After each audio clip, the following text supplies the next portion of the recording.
বলতেছেন, কিয়ামতের ময়দানে মহান রব্বুল আলামিন বাছাই করে 7 শ্রেণীর মানুষকে তার আরশের নিচে ছায়া দিবেন। যেই দিন আল্লাহর আরশের ছায়া ব্যতীত আর কোনো ছায়া থাকবে না, সেই দিন আল্লাহ তাআলা 7 শ্রেণীর মানুষকে ছায়া দিবেন।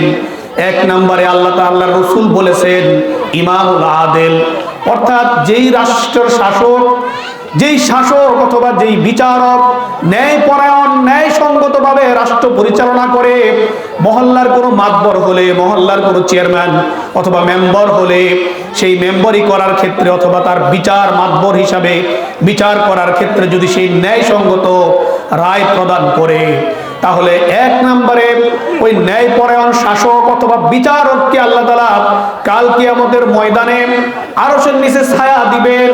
আর আল্লাহর রাসূল 2 নম্বরে যাদের কথা বললেন সেইটা হচ্ছে ওয়াশাবুন মান নাশা ফি ইবাদাতি রাব্বিহি।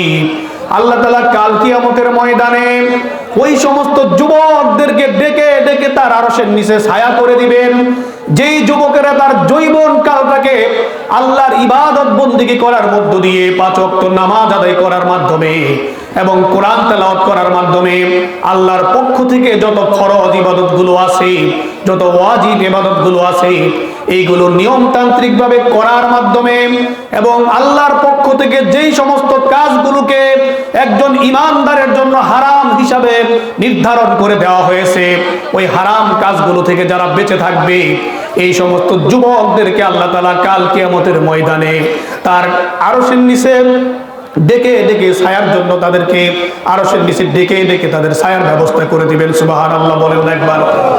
এই জন্য আমি যুবক ভাইদেরকে বলবো, এখনো পর্যন্ত তোমাদের অনেক সময় রয়েছে, এখনো আল্লাহকে সন্তুষ্ট করার জন্য, আল্লাহকে খুশি করার জন্য সব থেকে উত্তম একটা বেস্ট সময় তোমরা পেয়েছো।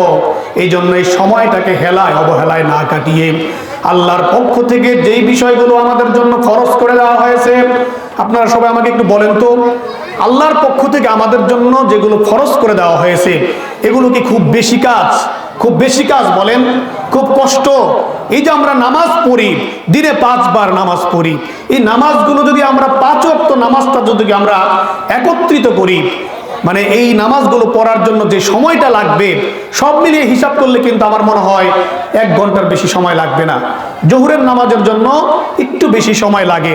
এখানে জোহরের নামাজ কয় রাকাত বলেন তো আপনারা একটু আমাকে বলেন, জোহরের নামাজ কয় রাকাত পড়তে হয় জানেন না আপনারা?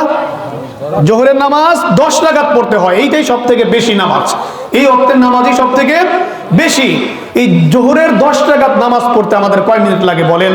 যদি 1:30টার সময় নামাজ শুরু হয়, আপনি যদি 25-এ মসজিদে ঢুকে 4 রাকাত ফরজ 4 রাকাত সুন্নত যদি পড়া শুরু করেন, তারপরে ইমাম সাহেব যদি দাঁড়িয়ে যান আর 4 রাকাত ফরজ পড়ে, তারপরে যদি আমরা আর 2 রাকাত সুন্নত পড়ি, আমরা কিন্তু প্রায় সবাই 15 মিনিটের মধ্যে, অর্থাৎ 1:30টায় নামাজ হইলে মোটামুটি 1:45 আর 1:45টার মধ্যে কিন্তু কি মসজিদ খালি হয়ে যায়, তাই না? তাহলে 20 মিনিট টাইম লাগে এখানে, 20 মিনিট। আর ফজরের নামাজের সময় একটু কষ্ট করে উঠতে হয়, উঠলে এখানেও নামাজ পড়তে 2 রাকাত 2 রাকাত, আমরা যদি 5 সর্বনিম্ন সময়, আর মসজিদে গেলে কেরাত একটু লম্বা হয় ফজরের সময়, আমরা এখানে হয়তো সর্বোচ্চ আর 20 মিনিট ধরতে পারি। তো 20 40 মিনিট হইল। আর বাকি যে কয়েক ওয়াক্ত নামাজ থাকে এর মধ্যে কিন্তু 20 থেকে 25 মিনিটের বেশি সময় লাগবে না।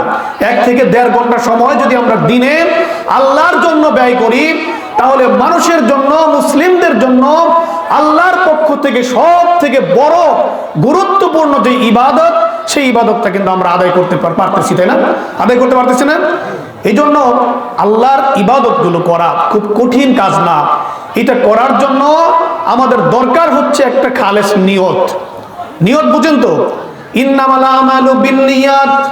আল্লাহর রাসূল সহিহ বুখারী শরীফের প্রথম দিকের হাদিসের মধ্যে বলছেন, সকল কাজের কর্মফল নির্ভর করে নিয়তের উপরে। এই জন্য নামাজ পড়ার জন্য আমাদেরকে খুব বেশি কষ্ট করার দরকার নাই। আমরা যদি একটু নিয়ত করি যে আমাদেরকে অবশ্যই নামাজ পড়তে হবে, তাহলে এমন কোন আল্লাহর বান্দা নাই যে আল্লাহ তাআলা তাকে নামাজ পড়ার সুযোগ তৈরি করে দিবে না। এই জন্য যে সকল বাবারা, মুরব্বীরা এবং যুবকরা এখানে উপস্থিত হয়েছেন, আপনারা কি সবাই ইনশাল্লাহ নামাজ 5 ওয়াক্ত পড়ার জন্য সর্বাত্মক চেষ্টা করবেন না ইনশাল্লাহ? কে কে করবেন একটু হাত তুলে দেখান তো। আল্লাহ তাআলা আমাদের প্রত্যেককে কবুল করুন, সকলে বলি আমিন। আজকে